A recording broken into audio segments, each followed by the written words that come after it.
Hi guys, ഇന്ന് നമുക്കൊരു day in my life video ആയാലോ. അപ്പോൾ ആദ്യമായിട്ടാണ് ഞാൻ day in my life video shoot ചെയ്യുന്നതും അതുപോലെ തന്നെ പോസ്റ്റ് ചെയ്യുന്നതും. പിന്നെ ഒരു കാര്യം പറയാം, ഈ 6 മിനിറ്റിൽ ഒതുങ്ങുന്നതല്ല കേട്ടോ ഡേ ഇൻ മൈ ലൈഫ്. എനിക്ക് വളരെ കുറച്ച് കാര്യങ്ങൾ മാത്രം ഷൂട്ട് ചെയ്യാൻ പറ്റിയിട്ടുള്ളൂ.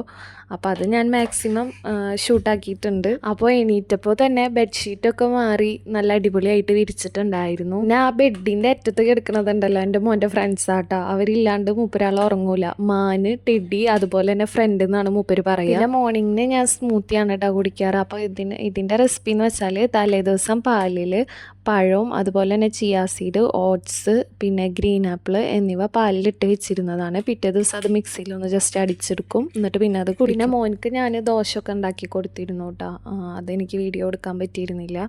പിന്നെ എൻ്റെ ചാനൽ ആദ്യമായിട്ടാണ് കാണുന്നതെന്ന് വെച്ചാൽ സബ്സ്ക്രൈബ് ചെയ്യാൻ മറക്കരുത് കേട്ടോ. സബ്സ്ക്രൈബ് ചെയ്യാണ്ട് നമ്മളെ ചാനൽ കുറേ പേര് കാണുന്നുണ്ട്.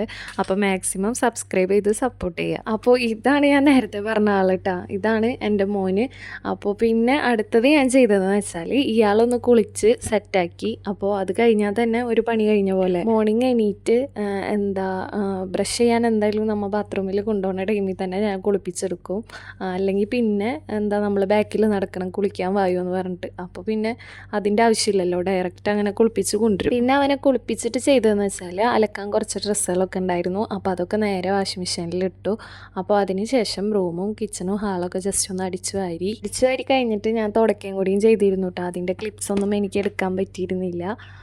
പിന്നെ അടുത്തത് മെയിനാണല്ലോ, നമുക്ക് ഫുഡ് കഴിക്കണമല്ലോ. അപ്പോൾ ചോറിന് വേണ്ടിയിട്ട് അരി ഇട്ടിട്ടുണ്ടായിരുന്നു. അപ്പോൾ അരിയെല്ലാം കഴുകി സെറ്റാക്കി കുക്കറിലാണ് വെക്കുന്നത്. അപ്പോൾ കുക്കറിൽ വെച്ചിട്ടുണ്ടായിരുന്നു.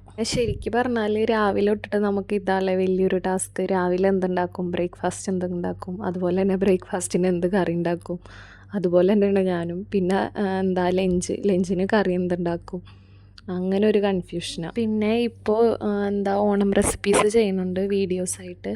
അപ്പോൾ അതിൽ ഇന്ന് ഞാൻ പ്ലാൻ ചെയ്തിരിക്കുന്നത് കൂട്ടുകറിയാണ്. അപ്പോൾ കൂട്ടുകറിയുടെ ഒപ്പം നമുക്ക് ഫുഡ് കഴിക്കാൻ വേണ്ടിയിട്ട് ഒരു എഗ്ഗും കൂടി ഫ്രൈ ആക്കാമെന്നാണ് വിചാരിച്ചിരിക്കുന്നത്. പിന്നെ പപ്പടം ഉണ്ട്. അപ്പോൾ അതും കൂടി ആയാൽ ചോറിന് സെറ്റ്. അപ്പോൾ അരി കുക്കറിലൊക്കെ ഇട്ടതിന് ശേഷം ഞാൻ പിന്നെ കറിക്കുള്ള കാര്യങ്ങൾ നോക്കിയിട്ടാണ്. അപ്പോൾ അതിൻ്റെ ഇടയിൽ തേങ്ങ ഒക്കെ ചിരകിയിരുന്നു. അതൊന്നും എനിക്കിതുപോലെ ഷൂട്ട് ചെയ്യാൻ പറ്റിയിരുന്നില്ല. അതിൻ്റെ ഇടയിൽ മോൻ്റെ കുറച്ച് കുസൃതികളും കാര്യങ്ങളൊക്കെ ഉണ്ട് കേട്ടോ. അതാണ് മെയിനായിട്ട് എൻ്റെ ടൈം പോണത്. അല്ലെങ്കിൽ നമുക്ക് കുക്കിങ്ങും ഒതുക്കലൊക്കെ വേഗം കഴിയും. ഇവരെ നോക്കണമല്ലോ ആണല്ലോ മെയിൻ ടാസ്ക്. പിന്നെ ഞാനിപ്പോൾ ദുബായിലാണ്. അപ്പോൾ എൻ്റെ ഫ്രണ്ട്സ് ആയാലും കസിൻസ് ആയാലും മെസ്സേജ് അയക്കുമ്പോൾ പറയുന്ന ഒരൊറ്റ കാര്യമാണ്, നിനക്ക് അവിടെ സുഖമല്ലേ, പണിയൊന്നുമില്ലല്ലോ, ഫുൾ ടൈം ഫ്രീ ആയിരിക്കുമല്ലോ എന്നുള്ളത്. അതെന്തുകൊണ്ടാണ് അവർ പറയണതെന്ന് എനിക്കറിയില്ല. നമ്മൾ ഇവിടെ ആയാലും ഫുഡ് കഴിക്കണം, അതുപോലെ തന്നെ ഫുഡിൻ്റെ കാര്യങ്ങൾ നോക്കണം. പിന്നെ മെയിനായിട്ട് മോൻ്റെ കാര്യങ്ങൾ, അതാണ് എനിക്ക് പണി കൂടുതലായിട്ട് തോന്നിയിട്ടുള്ളത്. എന്തുകൊണ്ടാണ് അവരങ്ങനെ പറയണതെന്ന് എനിക്കറിയില്ല കേട്ടോ. അതുപോലെ തന്നെ നാട്ടിൽ മുറ്റമടിക്കണ്ട, അതുപോലെ തന്നെ അലക്കല്ലിൽ അലക്കണ്ട, ഈ 2 പണി ഒഴിച്ച് ബാക്കി എല്ലാ പണികളും നമ്മളിവിടെ സെയിം ചെയ്യുന്നുണ്ട്. അപ്പോൾ അതിനുശേഷം അലക്കിയ തുണികളൊക്കെ ഞാൻ വിരിച്ചിട്ടുണ്ടായിരുന്നു കേട്ടോ. പിന്നെ ഞാൻ നേരത്തെ പറഞ്ഞ പോലെ ചോറിന് എഗ്ഗ് ഫ്രൈ ഉണ്ടാക്കാനായിട്ട് എഗ്ഗ് ഫ്രൈ ഉണ്ടാക്കി. അതുപോലെ വേറൊരു കാര്യമാണ്, ഞാൻ എഗ്ഗ് ഫ്രൈ ഉണ്ടാക്കുമ്പോൾ കുറച്ച് തക്കാളി ആഡ് ചെയ്യാറുണ്ട്. അപ്പോൾ ഞാൻ എഗ്ഗ് ഫ്രൈ ആക്കുമ്പോൾ ആരെങ്കിലും കാണുമ്പോഴൊക്കെ ചോദിക്കാറുണ്ട്, തക്കാളി ഇട്ട് എഗ്ഗ് ഫ്രൈ ഒന്ന്. എനിക്ക് തക്കാളിയുടെ ടേസ്റ്റ് ഇഷ്ടമായതുകൊണ്ട് ഞാൻ തക്കാളി ആഡ് ചെയ്യാറുണ്ട്. പിന്നെ അങ്ങനെ എഗ്ഗൊക്കെ ഫ്രൈ ആക്കിയിട്ട് ഞാനും മോനും കൂടെ ഫുഡ് കഴിച്ചിട്ടാ. കൂട്ടുകറിയും അതുപോലെ തന്നെ പപ്പടവും പിന്നെ എഗ്ഗ് ഫ്രൈയും ആണ് ഉണ്ടായിരുന്നത്.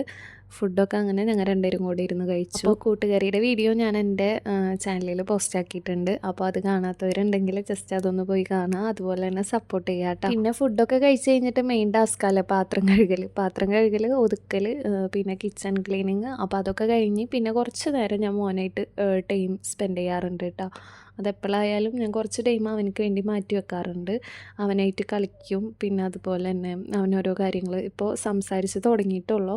അപ്പോൾ ഓരോ കാര്യങ്ങളൊക്കെ ഇങ്ങനെ പറയും. പിന്നെ നമ്മൾ കുറച്ച് സ്റ്റോറിയൊക്കെ പറയുമ്പോൾ അതുപോലെ മൂപ്പരും പറയാൻ വേണ്ടി ശ്രമിക്കും. അങ്ങനെയൊക്കെ ആയിട്ട് നമ്മൾ കുറച്ച് ടൈം അങ്ങനെ അവനക്ക് വേണ്ടി സ്പെൻഡ് ചെയ്യും. അപ്പോൾ ഞാൻ നേരത്തെ പറഞ്ഞതുപോലെ നിങ്ങൾക്ക് എന്താ ഇവിടെ പണി എന്നുള്ള ക്വസ്റ്റ്യൻ ഉണ്ടല്ലോ, അത് നിങ്ങളാരെങ്കിലും ഇതുപോലെ ഫേസ് ചെയ്തിട്ടുണ്ടെങ്കിൽ ജസ്റ്റ് കമൻറ്റ് ചെയ്യാം കേട്ടോ. പിന്നെ എല്ലാ പണിയും തീർത്ത് നമ്മളൊന്ന് ജസ്റ്റ് ഫ്രീ ആയിരിക്കാമെന്ന് വിചാരിക്കുമ്പോഴാവും ഇവന്മാർ ഓരോ കുസൃതികൾ വേറെ എന്തെങ്കിലും ഒപ്പിച്ചിട്ടുണ്ടാവും. അപ്പോൾ പിന്നെ അതും തീർക്കാൻ വേണ്ടി നിൽക്കും. പിന്നെ വീഡിയോ എടുക്കാൻ വേണ്ടിയിട്ടുള്ള എൻ്റെ ബാക്ക്ഗ്രൗണ്ടും കാര്യങ്ങളൊക്കെ ആട്ടോ. അപ്പോൾ അതൊക്കെ ഒന്ന് ഞാൻ വീഡിയോ ഒക്കെ എടുത്ത് എല്ലാം കഴിഞ്ഞു. അപ്പോൾ അതിന് ശേഷം ഞാൻ അതൊക്കെ ഒന്ന് എടുത്ത് വെച്ചു. അപ്പോഴേക്കും ഈവനിങ് ആയി. ഇക്ക ജോബ് കഴിഞ്ഞ് എത്തിയിട്ടുണ്ടായിരുന്നു. അതിൻ്റെ ഇടയിലുള്ളതൊന്നും എനിക്ക് ഷൂട്ട് ചെയ്യാൻ പറ്റിയില്ല. അപ്പോൾ ജോബ് കഴിഞ്ഞ് വന്നപ്പോൾ എന്നും കൊണ്ടുവരാറൊന്നുമില്ല കേട്ടോ. അന്ന് ആദൂന് മിഠായി കൊണ്ടുവന്നപ്പോൾ എനിക്കും കൊണ്ടുവന്നിട്ടുണ്ടായിരുന്നു. അവനക്ക് എന്ത് വാങ്ങുമ്പോഴും എനിക്കും വാങ്ങാറുണ്ട്. അപ്പോൾ പിന്നെ അത് കഴിഞ്ഞിട്ട് ഞങ്ങൾ നേരെ ചായ കുടിച്ചു. ചായ കുടിച്ച് കഴിഞ്ഞിട്ട് പിന്നെ നമ്മൾ രണ്ടുപേരും കൂടി ഇരുന്നിട്ട് രണ്ട് വീട്ടിലേക്കും വിളിക്കും കേട്ടോ. ഉമ്മമാരെ അടുത്ത് സംസാരിക്കും, അതുപോലെ തന്നെ വാപ്പമാർക്കും വിളിക്കും, അവരായിട്ടും സംസാരിക്കും. അങ്ങനെയാണ് നമ്മൾ ഒരു ഡേ കംപ്ലീറ്റ് ആണ്. പിന്നെ നമ്മൾ രണ്ടുപേരും ഇന്നുണ്ടായ കാര്യങ്ങൾ, ഇപ്പോൾ മോൻ്റെ ഓരോ കാര്യങ്ങളാണെങ്കിലും അല്ലെങ്കിൽ ഓഫീസിലത്തെ ഓരോ കാര്യങ്ങളാണെങ്കിലും ഞങ്ങൾ അങ്ങോട്ടും ഇങ്ങോട്ടും ഇരുന്ന് ഷെയർ ചെയ്ത് സംസാരിച്ചു. ഇന്ന് രാത്രി പിന്നെ നമ്മൾ പുറത്തുനിന്നായിരുന്നു കേട്ടോ ഫുഡ്. അങ്ങനെ പിന്നെ ഫുഡൊക്കെ കഴിച്ചു. പിന്നെ കിച്ചൺ ക്ലീനിങ് അതുപോലെ തന്നെ എല്ലാം കഴിഞ്ഞു. അപ്പോൾ ഇതാണ് എൻ്റെ ഒരു കുഞ്ഞി ഡേ ഇൻ മൈ ലൈഫ് കേട്ടോ. ഇതിൽ ഞാൻ പറഞ്ഞ പോലെ കുറേ കാര്യങ്ങളൊന്നും ഇൻക്ലൂഡ് ആക്കിയിട്ടില്ല. അപ്പോൾ നിങ്ങൾക്ക് എല്ലാവർക്കും ഇഷ്ടമായെങ്കിൽ സപ്പോർട്ട് ചെയ്യുക. അപ്പോൾ ഇത്രയുള്ളൂ. Thanks for watching.